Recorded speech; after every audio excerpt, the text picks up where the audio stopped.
स्वामी रामानंद और सदगुरु कबीर के विचारों में अंतर होने से स्वामी रामानंद जी के शिष्य सदगुरु कबीर नहीं हो सकते। कोई ये कहे कि अरे के कोई गुरु नहीं थे, कबीर के गुरु नहीं थे, हमें भी कोई गुरु की जरूरत नहीं है, कब बह जाएंगे पता नहीं चलेगा। पूजनीय संत समाज, सम्माननीय सज्जनों एवं देवियों, जो विगत 3 दिनों से चर्चा चल रही है उसका शेष प्रसंग आज लास्ट है, लेकिन बहुत ही महत्वपूर्ण है, उस पर चर्चा करते हैं। पारखी संत और वैष्णव संत का आपस में संवाद। सदगुरु कबीर कौन है और वे क्या मानते हैं, उनकी शिक्षाएं, उनके उपदेश क्या हैं। वैष्णव संत। संत कबीर की उदारता अत्यंत सराहनीय है। उन्होंने मानव का शुद्ध स्वरूप परखा।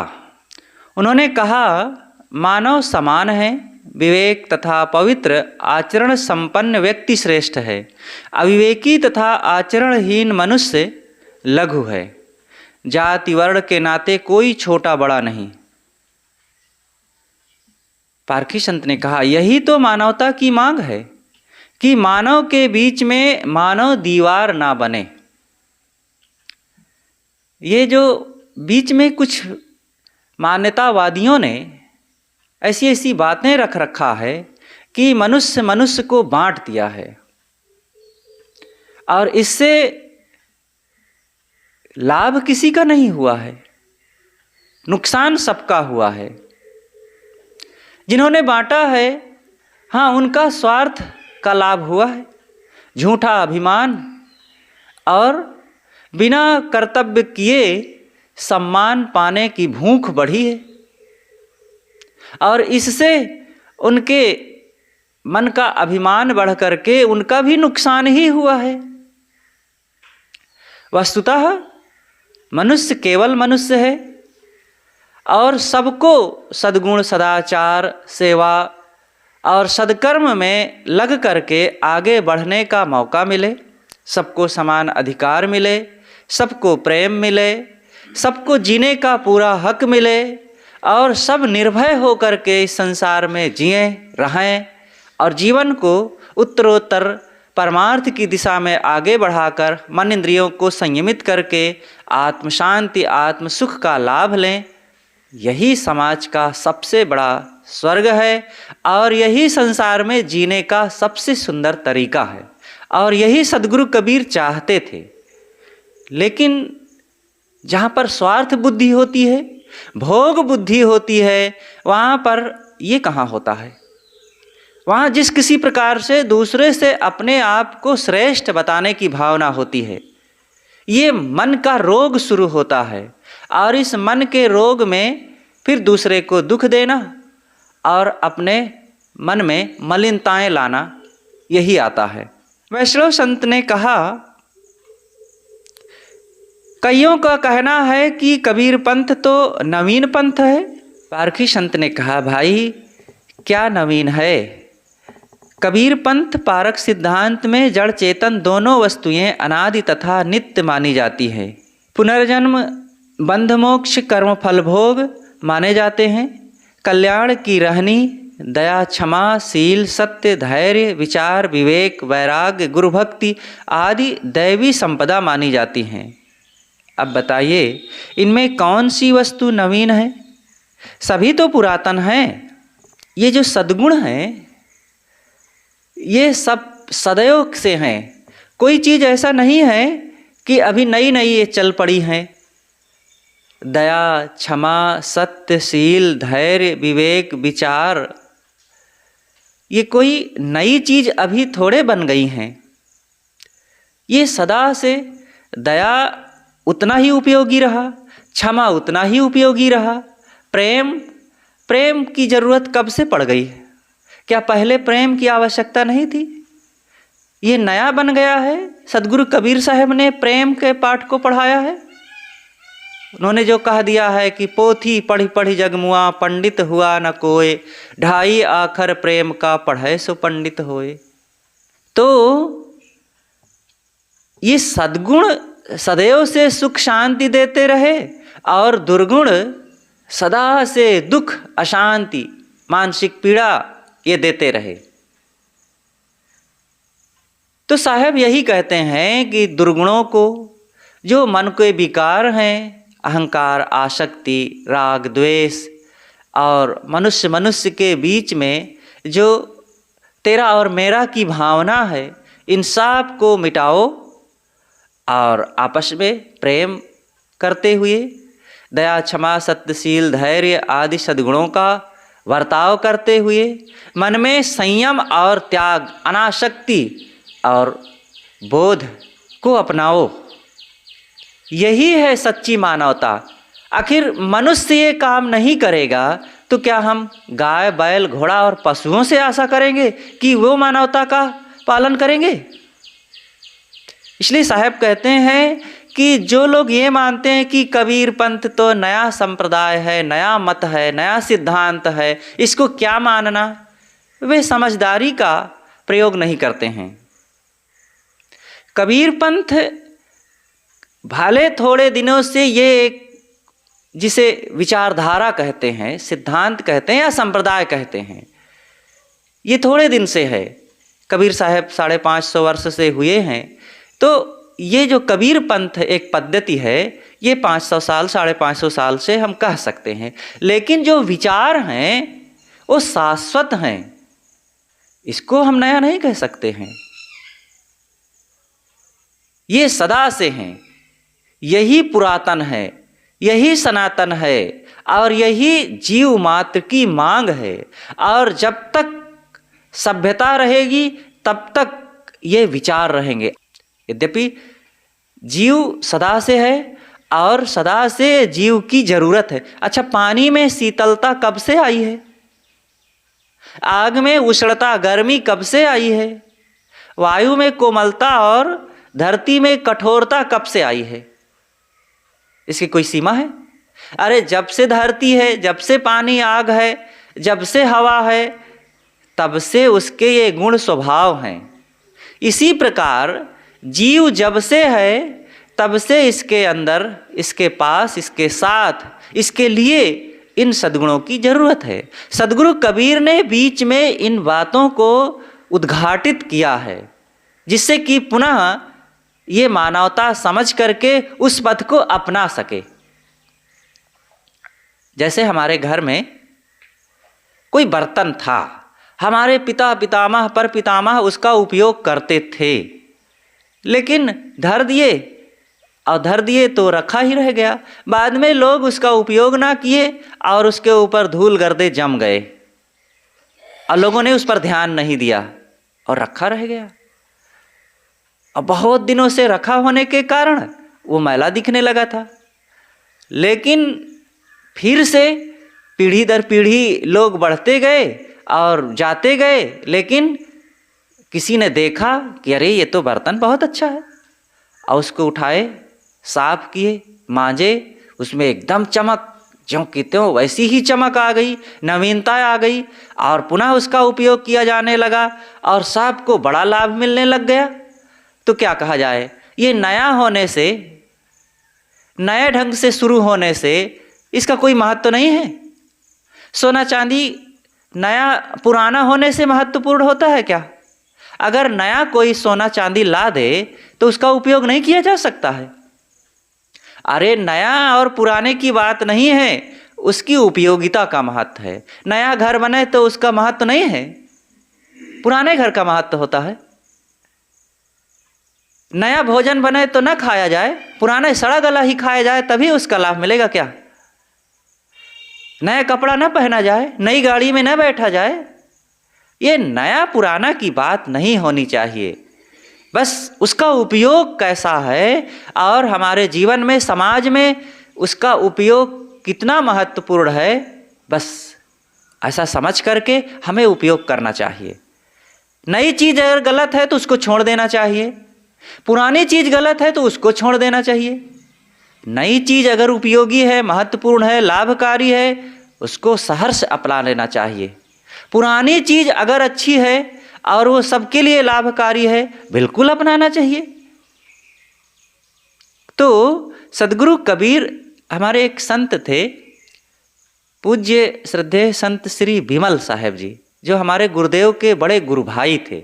अभी अभी उनका शरीर छूटा है और बड़े पुराने संत वे हो चुके थे, करीब करीब 95 वर्ष के होकर के शरीर छोड़े हैं।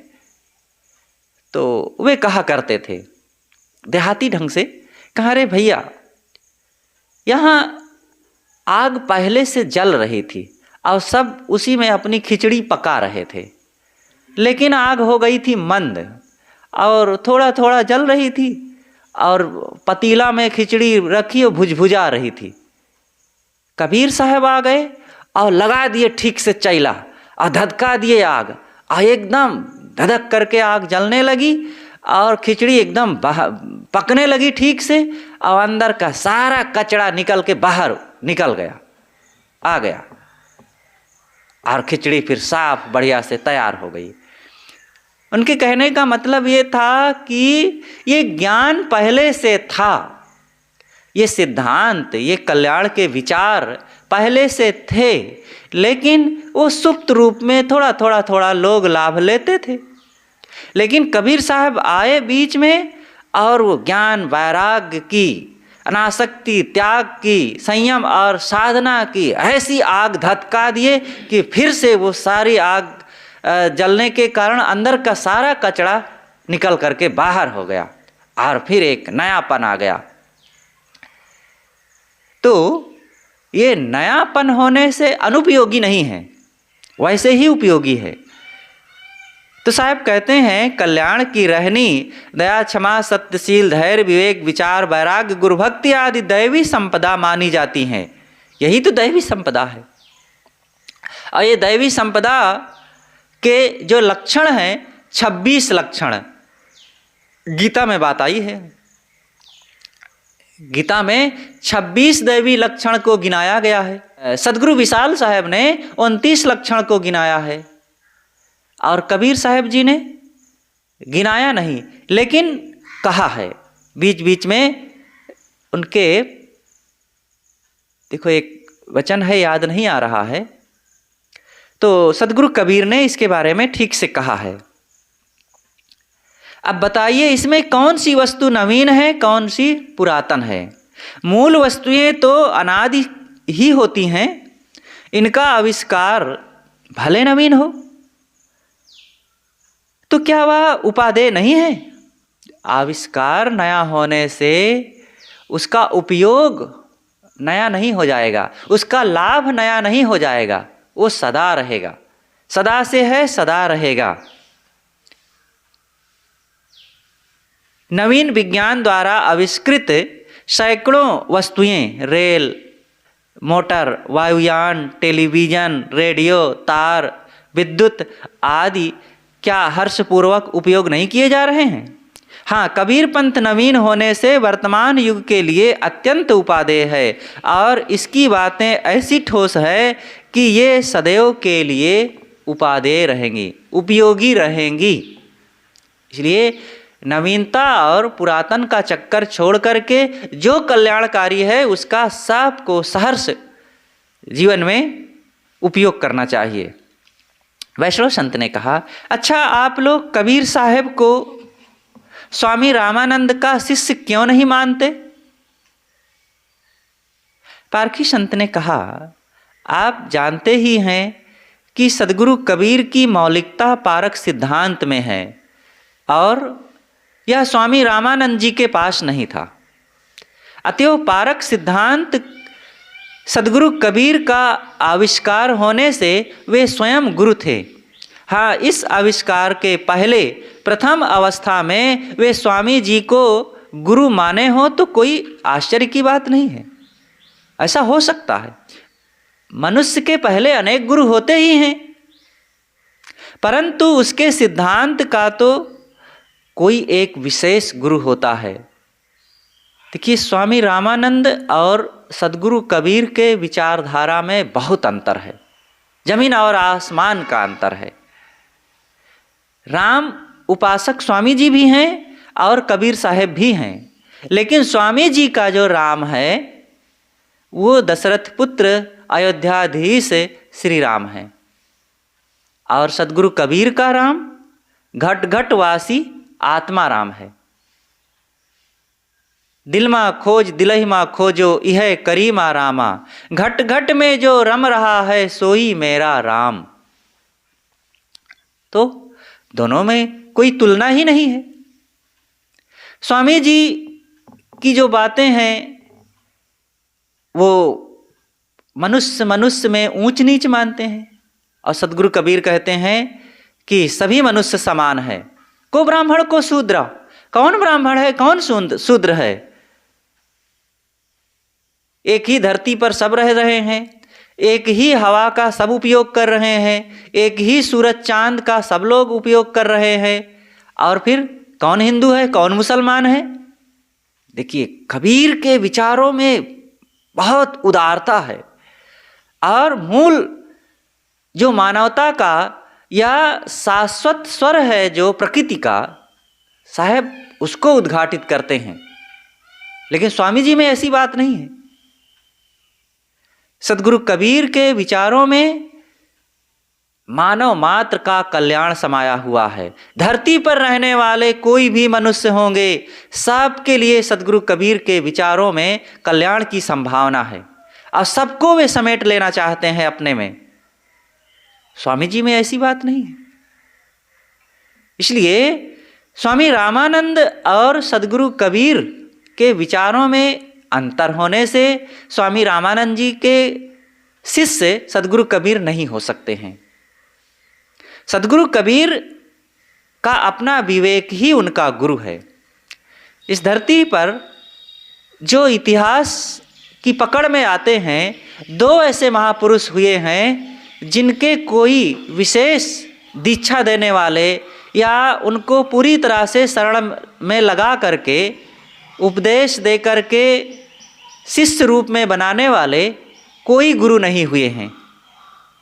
वो हैं आज से 2500 वर्ष पहले एक तथागत बुद्ध, और आज से 550 वर्ष पूर्व हुए दूसरे सदगुरु कबीर साहब।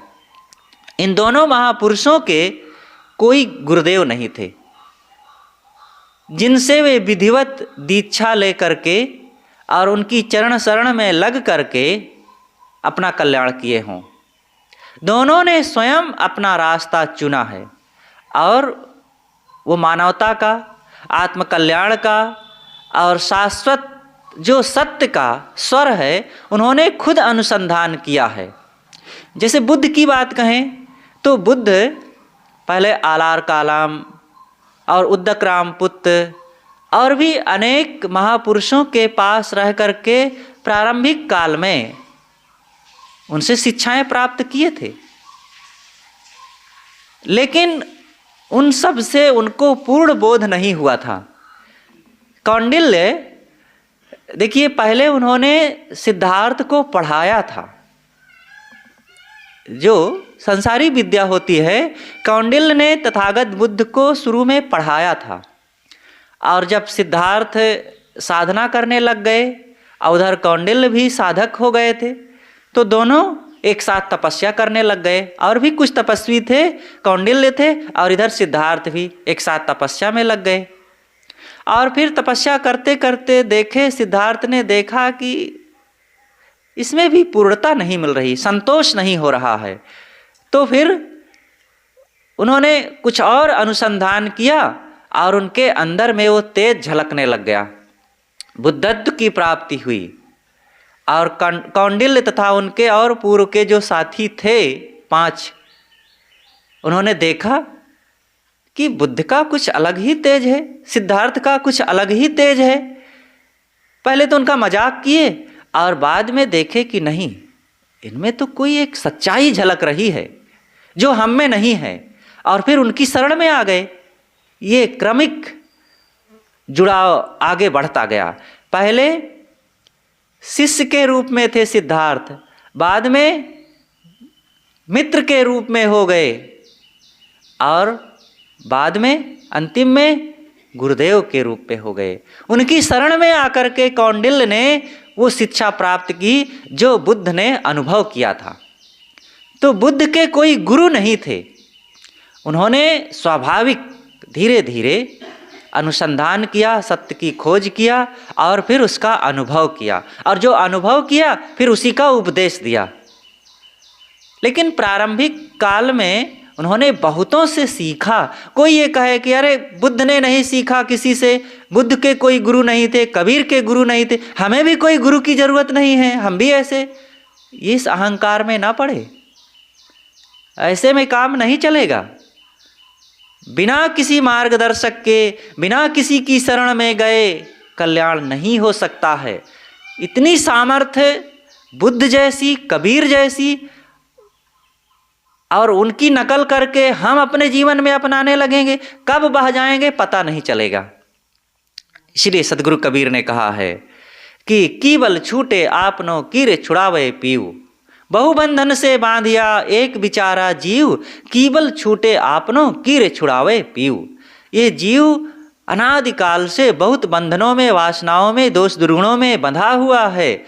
इसके छूटने का दो ही उपाय है, या तो प्रबल संस्कारी जन्मों जन्मों का पूर्व का दिव्य संस्कार लेकर के कमा करके आया हुआ हो, और आज वो सब जागृत हो गए हों एक साथ, तो अपने ही साधना शक्ति संयम त्याग से वो अपने जीवन में कल्याण का काम कर सकता है।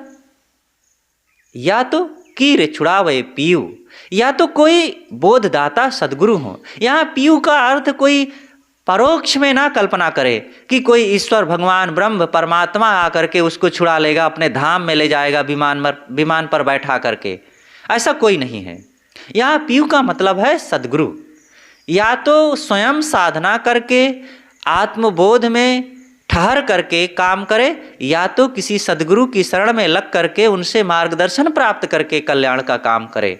बस इतनी सी बात है। तो एक बुद्ध हुए और इधर मध्य युग में सदगुरु कबीर हुए। बुद्ध और सदगुरु कबीर के विचारों में उतना ही समानता है, लेकिन उनके साहस, हिम्मत और जो नवीनता में अंतर है। बुद्ध राजा के लड़का थे, बुद्ध राजाश्रय प्राप्त थे, बुद्ध की परंपरा से उनके पास साहस, धैर्य और वो इतनी बड़ी शक्ति और समाज के द्वारा मान्यता थी। लेकिन कबीर के पास कुछ भी नहीं था। वो एक झोपड़ी में पैदा हुए, तिरस्कार में पैदा हुए, उनके पास शिक्षा भी नहीं थी और गरीबी में पैदा हुए, कोई राजाश्रय की बात ही नहीं थे। अपमान चारों तरफ से उनको मिल रहा था। मत छुओ, मत छुओ, यहाँ मत आओ, यहाँ मत आओ कहने वाले लोग उनको धकिया रहे थे।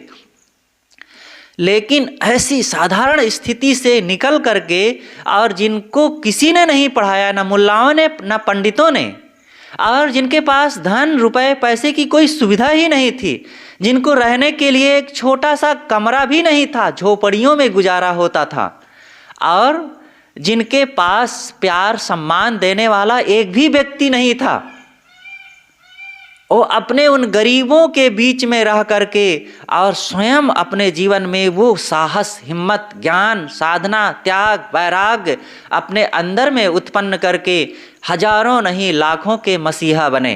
अब बचपन से ये काम सोचो, बुद्ध और कबीर में ये जमीनी लेवल का कितना बड़ा अंतर था।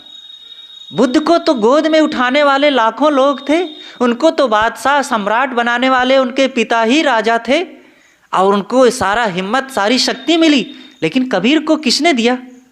आज कोई झोपड़ी में रह रहा हो, तिरस्कार अपमान का जीवन जी रहा हो, उसको उठने में 50 साल लग जाते हैं पढ़ते पढ़ते। जब वो आईएएस बनता है और बड़ी मेहनत करता है, लोग भी सहयोग करते हैं, लेकिन वो आईएएस बनने के बाद भी उन गरीबों को छोड़ करके फिर धनियों के पास चला जाता है। कैसा आज का विचार है? वो गरीबी से जरूर किसी प्रकार से उठा, उसके माँ बाप ने किसी प्रकार से उसको पढ़ाया लिखाया, अपनी ज़मीन बेच करके, और आगे तो बढ़ा, लेकिन वो माँ बाप को, अपने परिवार को, अपने खानदान को छोड़ करके फिर वो चला जाता है उन महलों के बीच में और उन धनी कहलाने वाले लोगों के बीच में यहाँ अपमान बोध करने लगता है।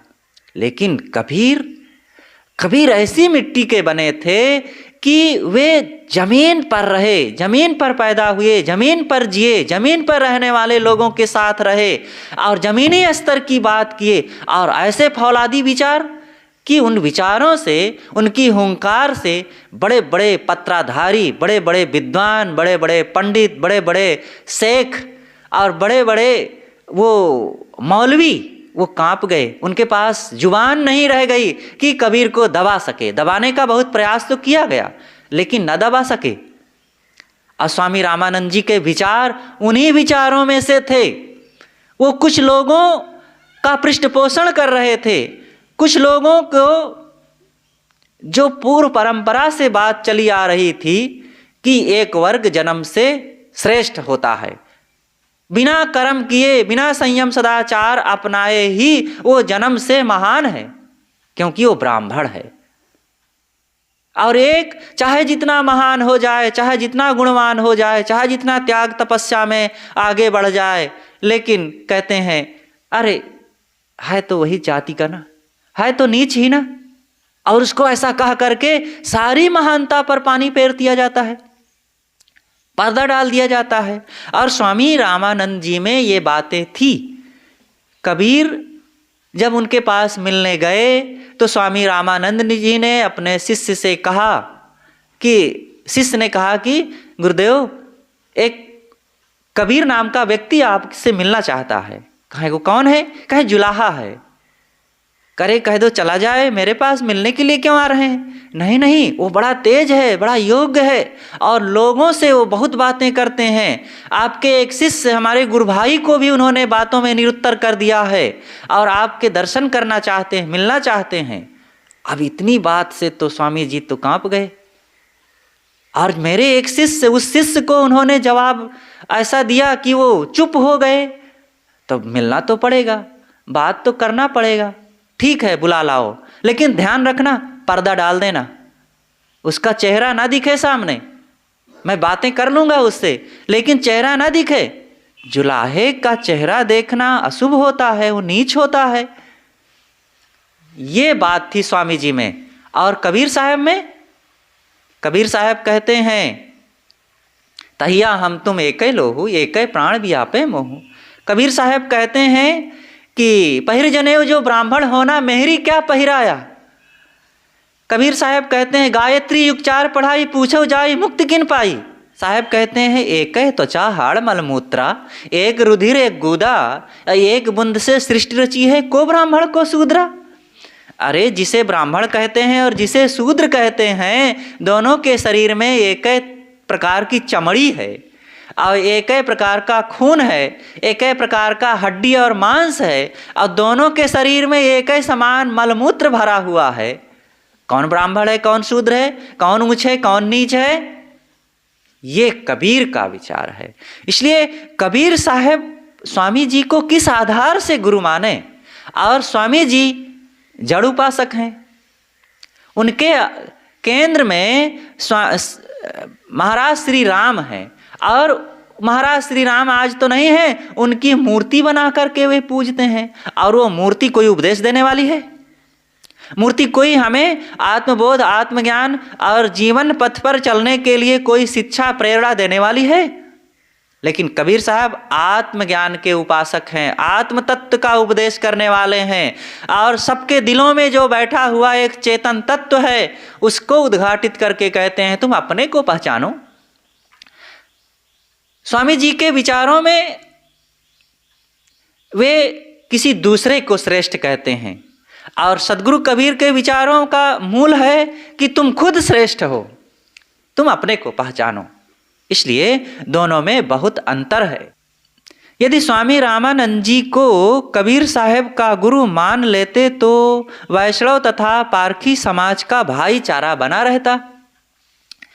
पारखी संत से वैष्णव संत जी अब यहाँ पर कह रहे हैं समता का भाव उत्पन्न करते हुए कि अगर स्वामी रामानंद जी को कबीर साहब का गुरु मान लिया जाए तो वैष्णव परंपरा और कबीर परंपरा में आपस में बड़ी निकटता हो जाए और बड़ा भाईचारा हो जाए, बड़ा प्रेम हो जाए। पारखी संत ने समझाया, न्याय से जब बात नहीं जचती तब कैसे मान लिया जाए? दोनों के विचारों में अंतर है, केवल खुश करने के लिए मान लिया जाए तो ये तो उचित नहीं है। किंतु स्वामी जी को साहेब जी का गुरु मान लेने से ही हमारे आप में भाईचारा रहे, यह ठीक नहीं। क्या वेदांतियों से भाईचारा रखने के लिए स्वामी शंकराचार्य को भी गुरु मानना पड़ेगा? नहीं नहीं। जब विश्व के समस्त प्राणी प्रिय हैं और विश्व के समस्त महापुरुष श्रद्धेय हैं, तब तपोनिष्ठ स्वामी रामानंद जी क्यों आदरणीय एवं श्रद्धेय नहीं? अरे भाई, जब यहाँ पर विश्व के सभी महापुरुष, चाहे श्री राम हो, श्री कृष्ण हो, और चाहे और भी कोई महापुरुष हो, वो सब मान्य हैं और उनको आदर दिया जाता है, तब स्वामी जी क्यों नहीं आदरणीय हैं? जो अपना गुरु ना हो परंतु त्याग तपस्या पूर्ण हो, वह श्रद्धा भाजन ही है। कोई हमारा गुरुदेव हो, जिनसे हमने दीक्षा लिया हो, वही हमारे श्रद्धेय हैं, वही हमारे पूज्य हैं, ऐसी बात नहीं है। जो कोई सदाचार के पथ पर चल रहे हों, जो कोई अपने मन इंद्रियों को स्वश करके संयम सदाचार का जीवन में पालन कर रहे हों, वो सब किसी भी मत पंथ को मानने वाले हों, वो सब आदरणीय हैं। पारखी संत से वैष्णव संत पूछते हैं कि पारखी संत की और कुछ विशेष रहनी आप बताएं। पारखी संत कहते हैं, संक्षिप्त में यहाँ बताया जाता है, पारखी संत अखंड ब्रह्मचारी होते हैं, मांस, शराब, धूम्रपान, पान, तंबाकू, किसी प्रकार व्यसन धारण नहीं करते, अपने शरीर निर्वाहार्थ किसी से कुछ नहीं मांगते, सेवक सज्जनों की ओर से आए हुए अनिच्छित पदार्थों से बेगारवत शरीर निर्वाह ले लेते हैं। देश काल अनुसार कदाचित कभी समय पड़े तो पेट पूर्ति के लिए नम्रतापूर्वक सदगृहस्थों से चावल दाल आदि ले लेते हैं। चावल दाल, आटा, घी, तेल, जल, फल, जितने अंकुरज सात्विक खाद्य पदार्थ हैं, सबको भली भांति छान विचार कर अमनिया करके ग्रहण करते हैं, पवित्रता पूर्वक और निरामिषी, बिना किसी हिंसा किए। जो पवित्रता से प्राप्त हो जाता है, उसी को ये कबीरपंथी संत उपयोग करते हैं। कबीरपंथी उज्ज्वल साफ श्वेत वस्त्र पहनते हैं, तन मन वचन शुद्ध रखते हैं, यथासंभव शुद्धता पूर्वक भोजन अपने हाथ से बना करके ग्रहण करते हैं, अथवा प्रेम और श्रद्धा के साथ पवित्रता पूर्वक कोई स्वयं बना करके खिला दे तो वे ले लेते हैं। हमारे मन वचन कर्म से छोटे बड़े देहधारी जीवों की हिंसा ना हो, शक्ति भर भली भांति यह ध्यान रखते हैं। वे नाच, सिनेमा, खेल, तमाशे देखने नहीं जाते, साहजिक सामने पड़े हुए को विकार रूप जानकर अपना खास काम कर एकांत शांत प्रदेश में निवास करते हैं।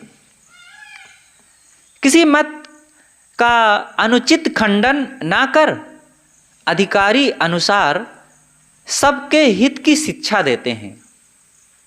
लोगों की ये मान्यता है कि कबीर साहब अथवा कबीर पंथी जो भक्त संत हैं, वो दूसरों का खंडन करते हैं। ऐसी बात नहीं है। खंडन उनका करते हैं जिस पथ पर चल करके, जिस विचार या कर्म को अपना करके हमारे जीवन में अशांति आ जाए, दोष आ जाए, दुर्गुण आ जाए और भ्रम अंधविश्वास बढ़ जाए और आत्मज्ञान के पथ से हम भटक जाएं, तो उन बातों से हटाने के लिए, सन्मार्ग दिखाने के लिए वे उन बातों का खंडन करते हैं। लेकिन खंडन के लिए खंडन नहीं करते हैं, किसी को दुखाने के लिए खंडन नहीं करते हैं। हाँ, आज भी कुछ कबीरपंथी ऐसे हैं जिनका लड़ना झगड़ना और दूसरे को नीचा दिखाना ही उद्देश्य बन गया है, तो उनकी बात अलग है। वो अवतारी भी बन रहे हैं और कहते हैं मैं कबीर साहब का अवतार हूं। एक मानवता का अवतार तो धारण नहीं कर पाते हैं, कबीर साहब के अवतार बन रहे हैं और कहाँ कहाँ तमाम दोष दुर्गुणों में लिपटे, खोटे कर्मों में डूबे, अपने ही कुकर्मों के परिणाम जेल तक में पहुँचे हुए हैं, लेकिन वो कबीर के अवतार हैं। ऐसे लोगों की बात ही अलग है, उनके लिए यहाँ पर चर्चा नहीं की जा रही है। लेकिन जहाँ पर ऐसे मानवता के मसीहा, सद्गुणों की मूर्ति, ज्ञान वैराग्य के प्रतिमा जो सद्गुरु कबीर हैं, उनकी बात ही अलग है। सद्गुरु कबीर अद्वितीय पुरुष हैं। सदग्रंथ अध्ययन विवेकी साधु गुरु की भक्ति साधना में सदा लवलीन रहते हैं।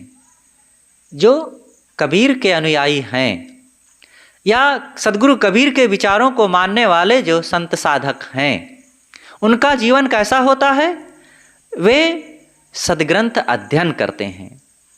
सदग्रंथ अध्ययन क्यों करते हैं? सदग्रंथ अध्ययन से ज्ञान बढ़ता है और अपने सिद्धांत का बोध होता है, दूसरों के विचारधाराओं का भी ज्ञान मिलता है, उनमें से भी सार ग्रहण किया जा सके, इसलिए वे दूसरों के भी सदग्रंथों का अध्ययन करते हैं। उनमें जो क्या गलत है, क्या अंधविश्वास है, उसका त्यागा जा सके, परंपरा में जो चली आई बातें हैं उनका निर्णय करके सही गलत का निदान किया जा सके और सार को अपनाया जा सके।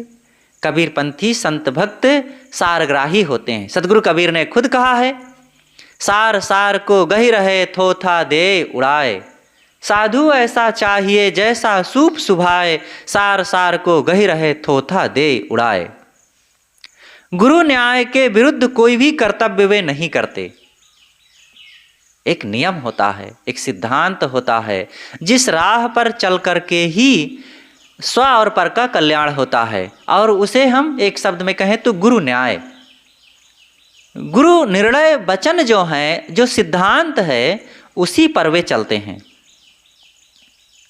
ईर्षा, द्वेष, देहाभिमान, ममता, बड़ाई, काम, क्रोध आदि पर विजय प्राप्त करके प्रारब्ध भर अपने मन, वासना तथा बाहरी प्राणी पदार्थों से अत्यंत सावधान रहते हैं।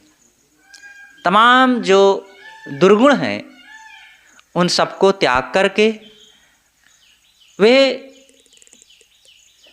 साधना भजन में लगते हैं और समाज में जो कुप्रथाएं हैं और मन में जो कुप्रवृत्तियां हैं उनसे सावधान रहते हैं। वैराग्य पूर्वक विजाति विषय वासनाओं को त्याग कर, वैराग्य पूर्वक विजाति विषय वासनाओं को त्याग कर तथा स्वरूप निष्ठ होकर जीवन मुक्ति दशा में प्रारब्ध वर्तमान करते हैं। वैराग्य पूर्वक, वैराग्य पूर्वक का मतलब है अनासक्ति पूर्वक, कहीं आसक्त ना होना, क्योंकि आसक्ति अपनाएंगे तो मन पीड़ित होगा। जहाँ कहीं भी आसक्ति अपनाए, आसक्त हुए, चाहे परिवार हो, पत्नी, बच्चे, बेटा, बेटी, मित्र, किसी भी में मोह बढ़ाएंगे तो मन दुखी होगा। और खाने पीने की चीज़ों में, नाच नशा की चीज़ों में कहीं भी आसक्त हुए तो दुख हुआ। और फिर विषय वासनाओं को त्याग करके स्वरूप निष्ठ होना। स्वरूप एक होता है पररूप और एक होता है स्वरूप। पररूप है जो मेरी आत्मा से अलग चीज़ें हैं, मिट्टी, पानी, आग, हवा से बनी हुई दुनिया की समस्त चीज़ें, घर, दुकान, मकान, गाड़ी, घोड़ा और पेड़, पहाड़, नदी, झरने, जमीन आदि सब मेरे स्वरूप से पृथक हैं। तो स्वरूप से जो पृथक है उनका मोह मिटा करके अपने स्वरूप में अनुराग बढ़ाकर, अनुराग का मतलब यहाँ पर प्रेम, लगाव बढ़ा करके जीवन मुक्ति दशा में प्रारब्ध वर्तमान करते हैं। प्रारब्ध मतलब जब जितना जीवन का समय है उसका बिना कहीं मोह, आसक्ति, विवाद, कलह में फंसे जीवन के समय को बढ़िया से बिताते हैं। कौन करते हैं ऐसा? पारखी संत या सदगुरु कबीर की शिक्षाओं को मानने वाले। वैष्णव संत ने कहा, सचमुच पारक सिद्धांत, आचार और दर्शन दोनों में परम दिव्य है। इसके आदि आचार्य सदगुरु कबीर साहिब की बलिहारी है। इतनी वार्ता समाप्त होने पर दोनों संत परस्पर अत्यंत प्रसन्न होकर दंडवत बंदगी किए और दोनों अपने अपने भजन में लग गए। दोनों सदगुरु कबीर साहब के विचारों और उनके उपदेशों को याद करते हुए सदगुरु कबीर साहब का आभार व्यक्त करते हैं और उनको ध्यान धारण करके इस भजन को गाते हैं। जय जय सदगुरु कबीर प्रभु मम प्यारे, चरणों में शीस तुम्हारे। जय जय सदगुरु कबीर प्रभु मम प्यारे, चरणों में शीस तुम्हारे। थे भटक रहे विष आवन में, बहुत क्षण काट चुभे तन में। थे भटक विष आवन में, बहुत क्षण काट चुभे तन। हाय हाय में बीत रहे दिन सारे, चरणों में शीस तुम। जय जय सदगुरु कबीर प्रभु मम प्यारे, चरणों में तम अंधकार में भान मिले, बहते सागर में आन मिले। तम अंधकार में भान मिले, बहते सागर में आन मिले। अति पीड़ित रोग में वैद मिले, सुखकारे चरणों में शीस तुम्हारे। जय जय सदगुरु कबीर प्रभु मम, चरणों में शीस तुम्हारे। मन से सब मद को हरण किए, जीवन वैराग्य सुभरण किए। मन से सब मद को हरण किए, जीवन वैराग्य सुभरण किए। नित अक्षय कोश बीजक धन दे टकसारे, चरणों में शीस तुम्हारे। जय जय सदगुरु कबीर प्रभु मम प्यारे, चरणों में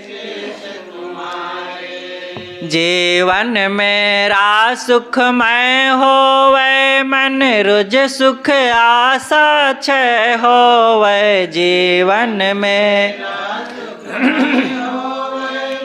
रुज सुख आशा क्षय होवे, तो ज्ञान आन में चढ़ के हूँ भाव पारे। चरणों में शीस तुम्हारे। जय जय सदगुरु कबीर प्रभु मम प्यारे, चरणों में सन्मुख दुख दृष्टि महान रहे, वैराग्य चढ़ाया हसान रहे। सन्मुख दुख दृष्टि महान रहे, वैराग्य चढ़ाया हसान रहे। लास रहे मुक्ति पद में एक तारे, चरणों में शीस तुम्हारे। जय जय सदगुरु कबीर प्रभु मम प्यारे, चरणों में स्थित तुम्हारे। जय जय सदगुरु कबीर प्रभु मम प्यारे, चरणों में शीस तुम्हारे। चरणों में बोलिए सदगुरु कबीर साहिब की जय। संत समाज की, भक्त समाज की जय। इसी के साथ आज ये जो सदगुरु कबीर साहब की चर्चाएं चल रही थी कि सदगुरु कबीर साहब कौन हैं, वे क्या मानते हैं और उनके अनुयायी जो भक्त सज्जन हैं वे कैसे जीवन जीते हैं, इन पर विशद चर्चाएं हुई।